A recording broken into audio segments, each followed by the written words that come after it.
दुनिया भर की अलग अलग संस्कृतियों में इंसान एक बहुत ही अजीब और एक जैसी आदत शेयर करते हैं। हम एक नई मृत देह को अकेले कमरे में छोड़ने से इनकार करते हैं। तार्किक रूप से ये आदत बिल्कुल समझ नहीं आती। जब शरीर की सारी क्रियाएं बंद हो जाती हैं और प्राण निकल जाते हैं तो वह शरीर एक निर्जीव वस्तु बन जाता है। तो सवाल उठता है कि क्या ये रात भर की जागतियां सिर्फ शोकग्रस्त परिवार की तसल्ली के लिए होती हैं या फिर किसी अनदेखी शक्ति से बचने का एक उपाय है। इस आदत का इतने जमाने से बना रहना ये बताता है कि एक खाली इंसानी देह कभी भी उतनी सूनी नहीं होती जितनी दिखती है। प्राचीन वैदिक परंपरा में इस गहरे रहस्य पर द्वारका के राजमहल के एक समुद्र किनारे के आंगन में चर्चा हुई थी।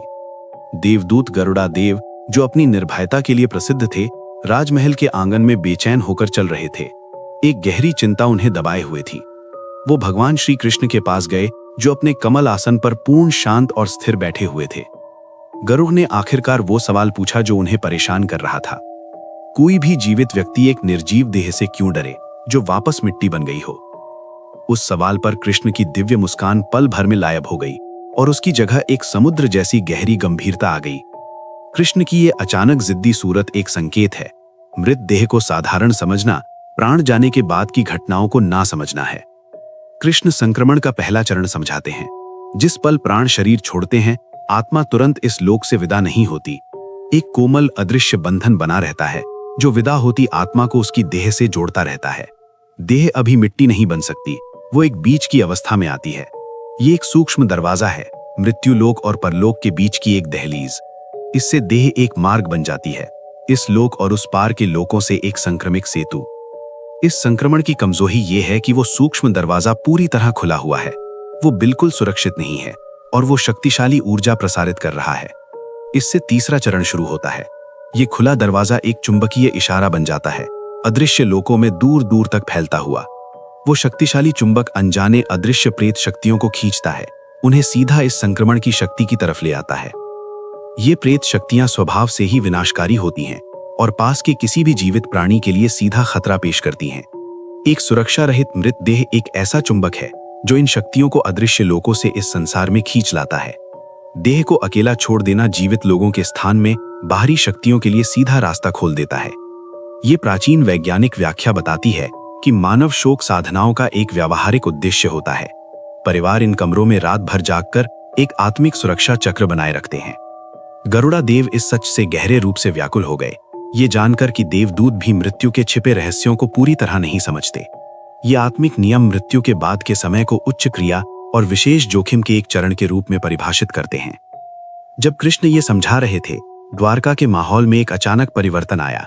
पूर्ण नीरवता छा गई और प्रकृति खुद प्रतीक्षा में जम गई लगी।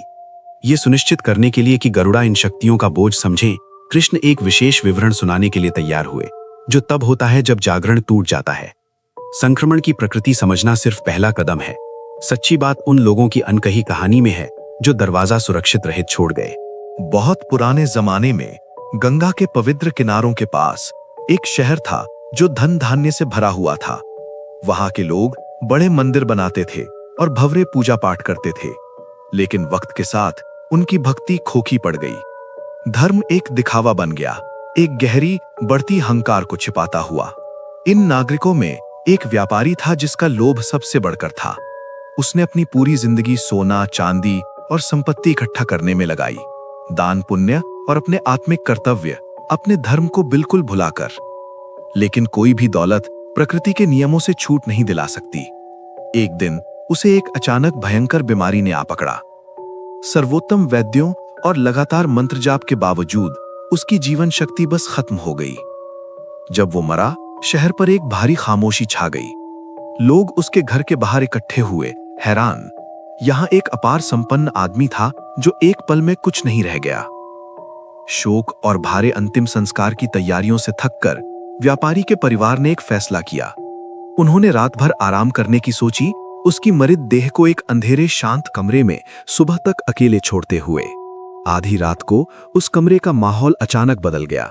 एक अस्वाभाविक ठंडी धुंध जमीन पर फैलने लगी। एक एक करके देह के आसपास के दिए बुझ गए, जगह को घूप अंधेरों में डुबा दिया। एक पहरेदार ने उस कमरे को उस वक्त देखा जब एक तैरता हुआ इंसानी साया लाल दहकती आंखों के साथ धुंध से बाहर आया। उसने देखा जमा हुआ जब वो शक्ति व्यापारी की तरफ आई और उसकी ठंडी देह में समा गई। एक पल बाद मृत व्यक्ति की आंखें अचानक खुल गईं। मृत देह को कभी अकेले न छोड़ने की कठोर परंपरा को तोड़कर परिवार ने अपने घर में एक आत्मिक संकट को बुला लिया। जब भोर की रोशनी आई और परिवार वापस कमरे में आया, वो स्थिर हो गए। व्यापारी की देह बिल्कुल वही थी जहां उन्होंने छोड़ी थी, लेकिन उसकी आंखें फैली हुई स्टेलिंग में एक विकृत अस्वाभाविक विह्वल मुद्रा में जमी हुई थीं। हिंदू शास्त्रों के अनुसार, जैसे भगवान कृष्ण ने समझाया, ये डरावना शारीरिक रूप परिवर्तन मृत देह को संचालित करने वाले प्राचीन नियमों का उल्लंघन करने का सीधा नतीजा है। जिस पल प्राण शरीर छोड़ते हैं, देह एक खाली खोल बन जाती है। पूरी तरह सुरक्षा रहित छोड़ी जाए तो ये देह एक असुरक्षित आत्मिक शून्यता उत्पन्न करती है और प्रकृति शून्यता से नफरत करती है। ये शून्यता एक आकर्षण की तरह काम करती है, भटकती वाम शक्तियों को अंदर खींचती है जो एक शारीरिक आधार ढूंढ रही हैं। व्यापारी की देह अब एक प्रेत शक्ति के लिए केंद्र स्थल थी। प्रेत शक्ति ने तुरंत अपना नया आधार आजमाना शुरू कर दिया। रात के अंधेरों में बच्चे बिना वजह रोने लगे, सुनने कमरों से अजीब आवाजें आईं और आंगन के दिए खुद बुझ गए। घबराकर परिवार को समझ आया कि उन्हें इस शापित देह को फौरन नष्ट करना होगा। वो शापित देह को घर से बाहर और नदी के किनारे फैले शमशान ले गए अंतिम संस्कार करने के लिए। उन्होंने लकड़ी की चिता तैयार की और मशाल जलाई, लेकिन जैसे ही आग ने लकड़ी को छुई, वो रहस्यमय तरीके से बुझ गई। उन्होंने दूसरी बार कोशिश की, फिर तीसरी। हर कोशिश व्यर्थ रही। प्रेत साया अब इस लोक में जकड़ी हुई थी। अदृश्य शक्ति ने व्यापारी के अवशेषों के साथ पूरी तरह नाता जोड़ लिया था और वो शक्तिशाली रूप से अपने नए आश्रय को राख में नहीं बदलने दे रही थी। क्योंकि शापित देह को अग्नि से शुद्ध नहीं किया जा सकता था, प्रेत शक्ति का प्रभाव तेजी से फैलता गया। वो व्यापारी के आंगन से बाहर निकलकर पास की गलियों को अपनी चपेट में लेने लगा। रातों को खाली छतों पर भारी कदमों की आवाजें आईं। भारी पित्तली बर्तन आंगनों में खुद उछल गए और जल्द ही भयंकर गिलानियां स्थानीय लोग में फैल गईं। शहर के हर वैद्य को हैरान कर दिया। ये कभी गर्व करने वाला शहर, अपने धन धान्य पर बहुत घमंड करने वाला, पूरी तरह थक गया। वो एक अदृश्य भय के आगे झुक गया जिसे उनकी भारी दौलत बिल्कुल नहीं सुलझा सकती थी। ये भयानक प्राचीन घटना एक सार्वभौमिक परंपरा की नींव है जो आज भी जारी है। यही वजह है कि आज भी परिवार रात भर जागता है और किसी भी प्रियजन की मृत देह को अंतिम संस्कार से पहले अकेले नहीं छोड़ता। व्यापारी की प्रेत बाधा उसकी नाड़ी रुकने से बहुत पहले शुरू हो गई थी। पूरी जिंदगी संपत्ति इकट्ठा करते हुए दान पुण्य और नैतिक कर्तव्यों से अपनी आत्मा को भूखा रखना ये बताता है कि उसने खुद को अंदर से खोखला कर लिया था, जबकि वो अभी सांस ले रहा था। जब हम लोभ को अपने अंदर पालने देते हैं और एक दूसरे के प्रति अपने नैतिक कर्तव्यों को भूल जाते हैं, तो हम अपने अंदर एक शून्यता उत्पन्न कर लेते हैं।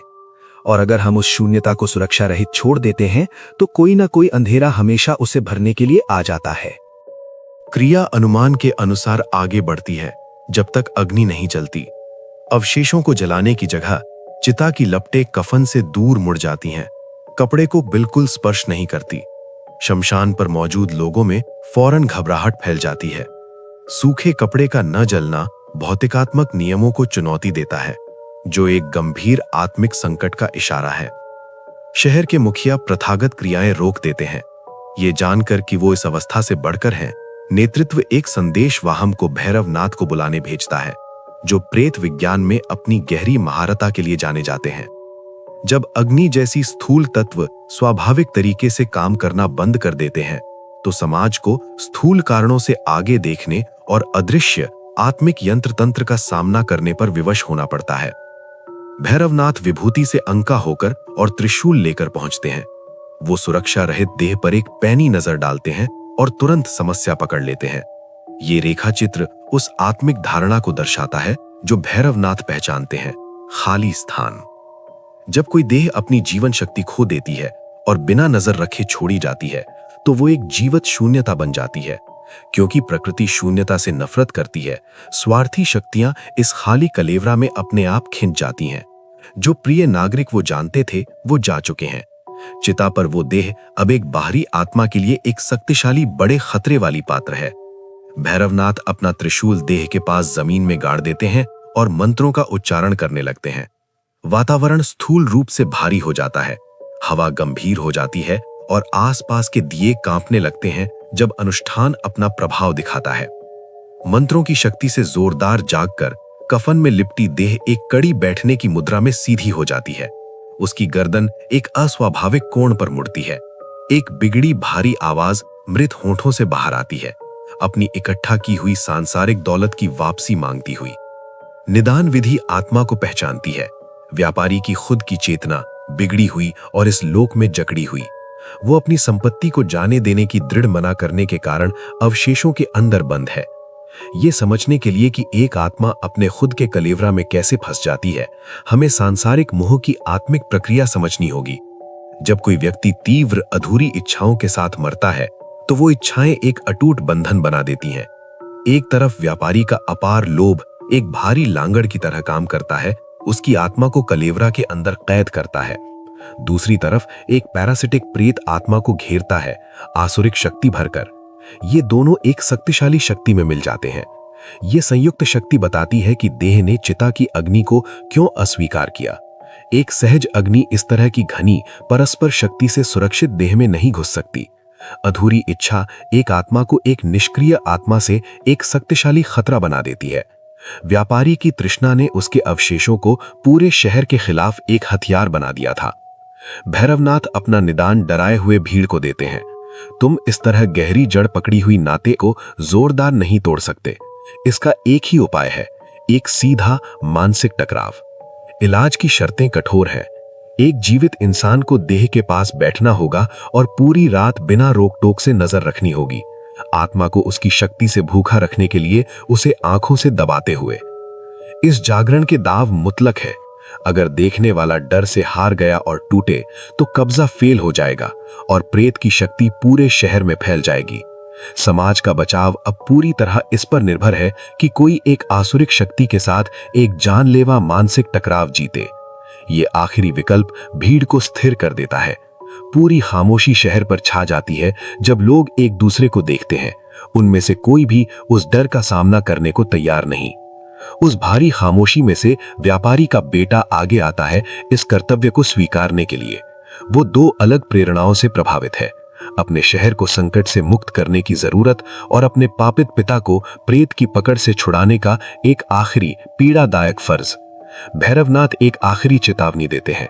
प्रेत शक्ति शक्तिशाली रूप से उसकी बुद्धि को तोड़ने की कोशिश करेगी और उसकी एक ही रक्षा होगी, अडोल अटल एकाग्रता।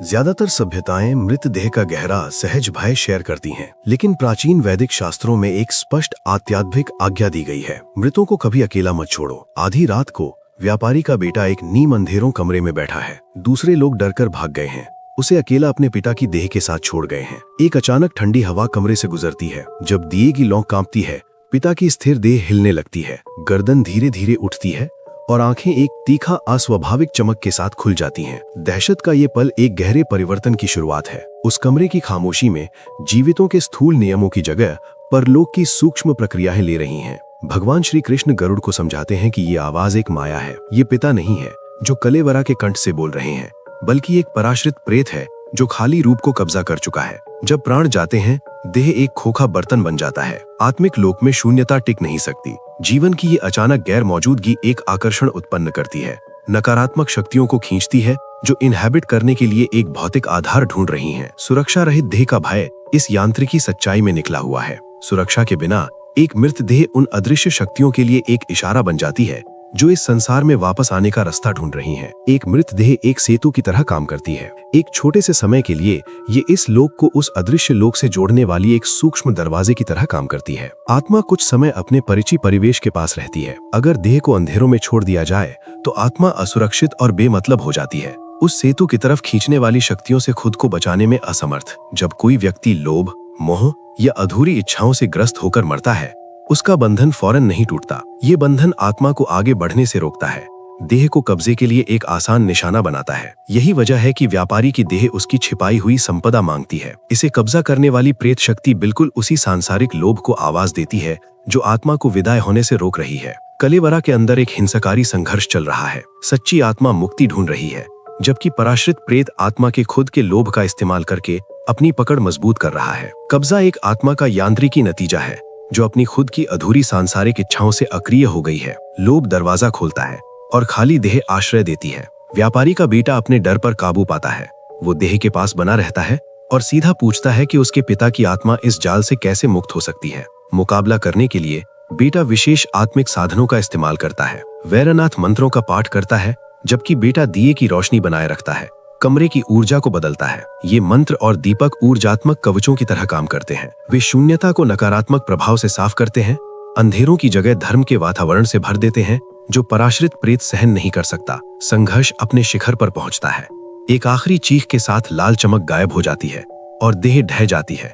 आखिरकार शांति की एक अवस्था में लौट आती है। दिए जलाना और मंत्रों का उच्चारण करना मेरे अंधविश्वास नहीं है। ये आत्मिक यंत्र सूत्र हैं जो आत्मा की रक्षा करने और मृत्यु के संस्कार को हथियाने की कोशिश करने वाली पराश्रित बंधनों को काटने के लिए इस्तेमाल किए जाते हैं। श्री कृष्ण गरुड़ को सावधान करते हैं कि कब्जे से बचना सिर्फ पहला कदम है। खतरा चली गई होगी, लेकिन आत्मा ने अभी तक परम मुक्ति नहीं पाई। शमशान इस प्रक्रिया का अंतिम चरण है। ये वो स्थल है जहाँ भौतिक सेतु को जानबूझकर नष्ट किया जाता है, ये सुनिश्चित करने के लिए कि आत्मा का इस संसार से नाता हमेशा के लिए कट जाए। एक प्रेत वो आत्मा है जो अपने खुद के अनकटे बंधनों में जकड़ी रहती है। क्योंकि उसने अपने सांसारिक लोभ को जाने देने से इनकार कर दिया, वो लोगों के बीच फंस जाती है, उन नकारात्मक शक्तियों के साथ मिल जाती है जो उसकी देह में घुसी थीं। परम मुक्ति दो मोर्चों पर विजय मांगती है। भौतिक सेतु को विधि पूर्वक नष्ट किया जाना चाहिए और आत्मा को खुद लोभ और मोह के बंधन को छोड़ना होगा। मृत्यु का भय उन लोगों पर सबसे अधिक महसूस होता है जो अधूरी सांसारिक इच्छाओं का बोझ लेकर चलते हैं।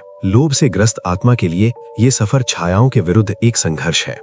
जिन्होंने धर्म का पालन किया, ये सफर एक बोझ रहित यात्रा है। आत्मा प्रकाश की तरफ बढ़ती है, अपना भौतिक बोझ उतना ही आसानी से उतारते हुए जैसे एक घिसी हुई पोशाक उतार दी जाए। देह को अकेला ना छोड़ने की प्राचीन चेतावनी आत्मिक सुरक्षा के लिए एक व्यावहारिक निर्देश समूह है। ये सुनिश्चित करता है कि आत्मा का सबसे सुनहला नाजुक पल रोशनी और पवित्र लयबद्ध ध्वनि से सुरक्षित रहे। इन नियमों को समझना डर की ताकत को खत्म करता है। अगर आत्मा की यंत्र सूत्र की इस झलक ने इन परंपराओं को समझने में मदद की तो अपने विचार कमेंट्स में शेयर करें और इस चर्चा में शामिल होने के लिए जय श्री कृष्ण लिखें।